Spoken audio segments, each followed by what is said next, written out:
ہدف دیں, ٹارگٹ دیں, ایک جگہ ٹھہرائیں. اب ایک آدمی اگر گھر سے نکلے, وہ کہے آج میری دوڑ ہے, میں نے دوڑ میں حصہ لیا ہے, یا آج کے دن میں بھاگوں گا, لیکن وہ اس نے اس دوڑ کو ٹارگٹ نہیں دیا. وہ کتنا بھاگے گا, کہاں پہ جا کے اس کی دوڑ جو ہے وہ ختم ہوگی. اس کے پاس ٹارگٹ کوئی نہیں ہے. وہ گھر سے نکلا, جی آج میری دوڑ ہے, آج میں جیت جاؤں گا. اگر اس کے پاس ٹارگٹ ہی کوئی نہیں ہے تو وہ کتنا بھاگ لے گا, بے ٹھکانہ بھاگتا رہے گا, آخر کو وہ گر جائے گا. لیکن اگر اس کے پاس ٹارگٹ ہو کہ جناب آج میری دوڑ ہے, میں نے 100 کلومیٹر بھاگنا ہے, یا 50 کلومیٹر, یا 10 کلومیٹر, یا 100 میٹر, جتنا بھی اس نے ہدف ٹھہرایا, میں نے 100 میٹر بھاگ کے رکنا ہے, 500 میٹر بھاگ کے رکنا ہے. اس نے اس کو ہدف دیا اور اس پہ جا کر وہ رکے گا, تب وہ کہے گا میں سکسیسفل ہوں. وہ 400 میٹر پہ بھی گر جائے گا تب بھی سکسیسفل نہیں, وہ 300 پہ بھی گر جائے گا تب بھی سکسیسفل نہیں. 500 کا ہدف ہے, 500 میٹر کا, وہ 499 پہ بھی گر جائے گا تب بھی سکسیسفل نہیں. لیکن جو ہی وہ 500 میٹر پورے کرے گا تب وہ سکسیسفل ہوگا. اپنی محنت کو ہدف دیں, ٹارگٹ ٹھہرائیں کہ میں نے اتنی محنت کرنی ہے, محنت کرنے کے بعد خدا سے اجر کلیم کرنا ہے. کئی دفعہ ایسا ہوتا ہے کہ لوگ محنت کرتے ہیں اور ان کو اجر نہیں ملتا, وہ مایوس ہو جاتے ہیں, وہ مایوس ہو جاتے ہیں, دل برداشتہ ہو جاتے ہیں. وہ کہتے ہیں کہ شاید ہماری یہ محنت لا حاصل ہے, ہماری اس محنت کا حاصل کچھ نہیں تھا. میں آپ کو خادم ہونے کے ناطے ایک بات کے لیے ابھارنا چاہوں گا کہ اگر آپ یسوع مسیح میں ہیں تو کبھی مایوس نہ ہوں, کبھی بے دل نہ ہوں.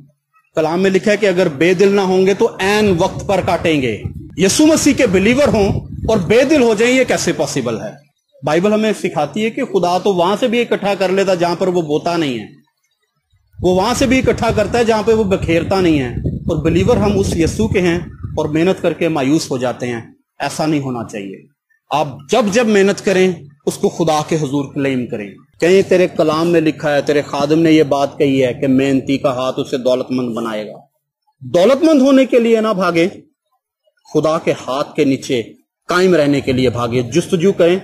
کلام میں لکھا ہے, بائبل مقدس ہمیں یہ سکھاتی ہے کہ پہلے تم اس کی بادشاہی کی اور اس کی راست بازی کی تلاش کرو تو یہ ساری چیزیں مل جائیں گی. محنت کرنا ہماری ڈیوٹی ہے, یہ ہماری جاب ہے. اپنی محنت سے مایوس نہ ہو, بے دل نہ ہو, اپنی محنت کو ہدف دیں, اپنی محنت کو ٹارگٹ دیں. اور دوسری چیز, اگر کوئی دوسرا شخص محنت کر کے بارور ہو رہا ہے, اگر کوئی محنت کر کے اوپر آ رہا ہے تو کبھی اس سے جیلس نہ ہو, لالچ نہ کریں. بائبل مقدس 10 احکام میں ہمیں ایک حکم دیتی ہے لالچ کے تعلق سے کہ لالچ نہیں کرنا ہم نے. اگر کوئی شخص محنت کر کے اوپر آ رہا ہے تو خدا کی شکر گزاری کریں کہ خداوند تو نے اس کو سرفراز کیا, نہ کہ اس کی محنت سے لالچ کریں, کوڑیں کہ جی لگتا ہے یہ 2 نمبر ہی کرتا ہے, جھوٹے بلیم کرنا شروع کر دیتے ہیں, یہ 2 نمبر ہی کرتا ہے اپنی جاب میں, یہ غلط کام کرتا ہوگا, ہمارے سے تو آج تک کبھی 2 مرلے کا گھر نہیں بنا, اس نے بنا لیا ہے, ہم تو کبھی یہ کر ہی نہیں سکے.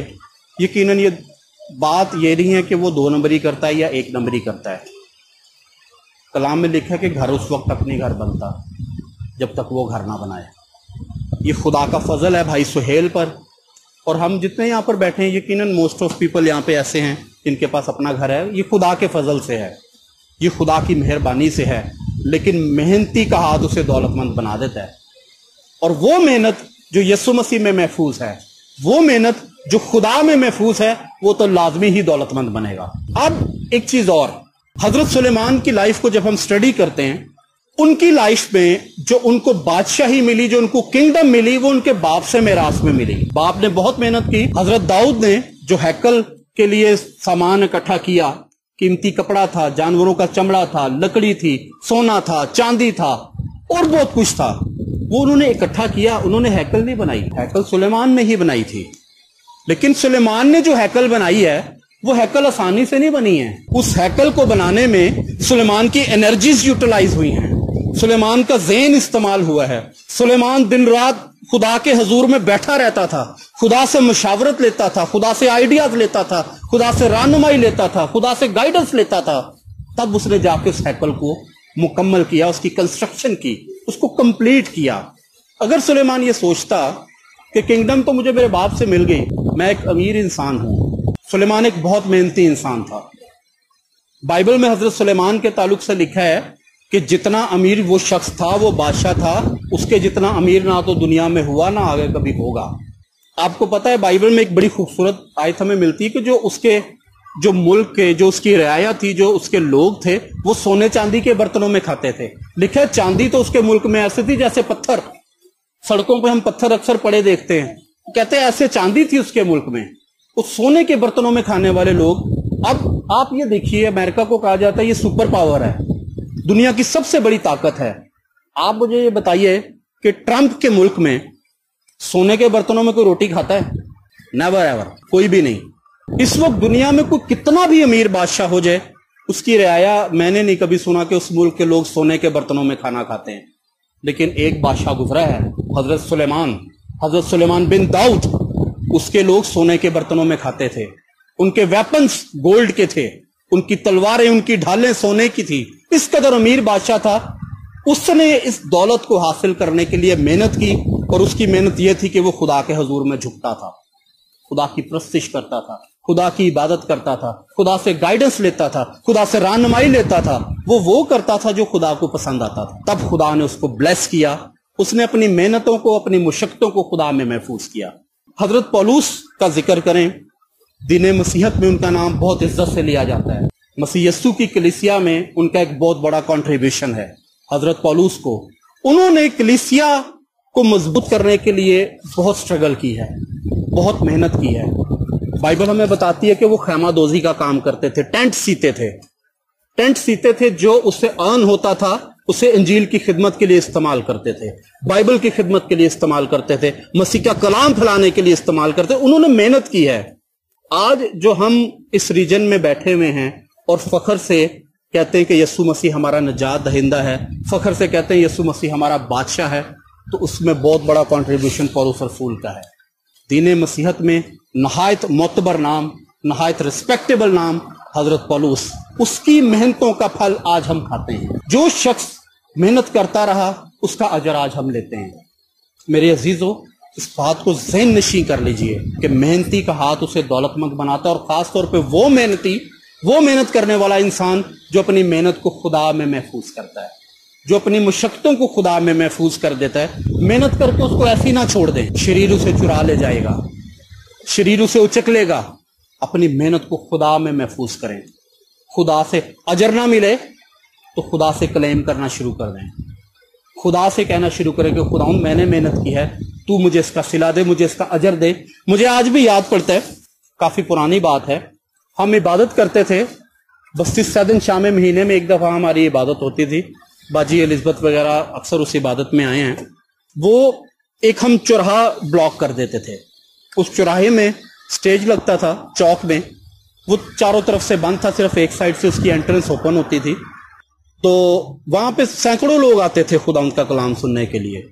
ایک دن کیا ہوا, اور اس عبادت کے اہتمام کے لیے ہم سب بہت محنت کرتے تھے. شہزاد صاحب, میں تھا, جسٹن صاحب, ہم سب مل کے اس عبادت کو آرگنائز کرتے تھے. تو ایک دفعہ کیا ہوا کہ اس عبادت کا دن تھا, ایک طوفانی بارش ہوئی. جب طوفانی بارش ہو گئی وہاں پہ, تو مجھے پاسٹر جسٹن صاحب کی کال آئی. جسٹن صاحب نے مجھے کہا, اس نے کہا بیٹا ادھر جا, بارش کافی زیادہ ہوئی ہے, تو جا کے ذرا چیک کر کیا سچویشن ہے. عبادت شام کو 7 بجے ہے, 3 بجے مجھے ان کی کال آئی. میں نے آفس سے چھٹی لی اور میں چلا گیا. اور جب میں ادھر پہنچا, میں نے جا کے دیکھا تو اس گلی میں تقریباً میرے گھٹنوں سے تھوڑا نیچا پانی کھڑا ہوا تھا. لائٹ جا چکی تھی, بجلی تھی نہیں وہاں پہ. تو میں نے خداوند سے کہا, میں نے کہا خداوند یہی تو وہ دن ہے جس کے لیے ہم مہینہ بھر تیرے حضور عبادت کرتے ہیں, تیری منت کرتے ہیں کہ خداوند اس دن تو اپنا جلال ظاہر کرنا. لیکن آج تو اس قدر بارش ہو گئی ہے, ہم عبادت کدھر کریں گے, ہم تیری پرستش کدھر کریں گے, ہم تیرا کلام کدھر سنائیں گے. یہاں پہ تو بہت سارے لوگ ایسے آتے ہیں جن کی دل کی مرادیں پوری ہوتی ہیں, تیرا کلام سنتے ہیں, ان کو برکت ملتی ہے, لوگوں کے بندھن کھلتے ہیں, لوگوں کے جوئے کھلتے ہیں. ہم آج یہ کلام کدھر سنائیں گے؟ خدا میرے ساتھ ہم کلام ہوا. خدا نے کہا بیٹا ادھر ہی سناؤ گے. میرے اندر اس بات کی جرت نہیں تھی کہ میں خدا سے پوچھتا کیسے. میں نے کہا خداوند تو نے کہا ادھر سنائیں گے تو پھر ادھر ہی سنائیں گے.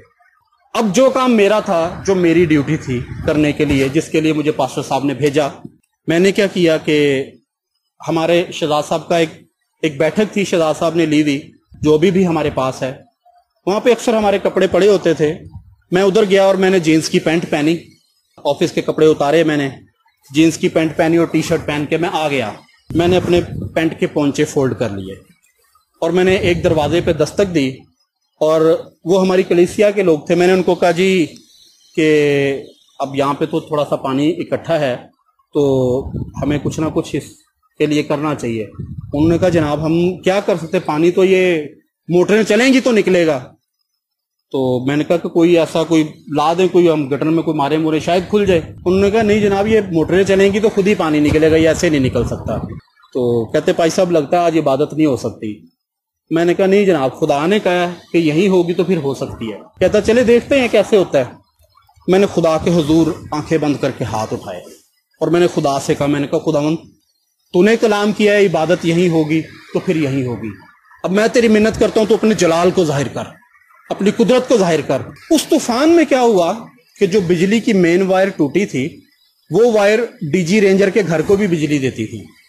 جیسے ہی میں نے دعا ختم کی 10 منٹ کے بعد بجلی آ گئی. پتا چلا کہ جی وابڈا والے آئے ہیں, چونکہ بجلی اس گھر میں بھی جاتی تھی, بڑا امپورٹنٹ گھر ہے. انہوں نے فوراً نئی وائر ڈالی اور بجلی چالو ہو گئی. اگلے 15 منٹ کے اندر سارا پانی وہاں سے نکل گیا.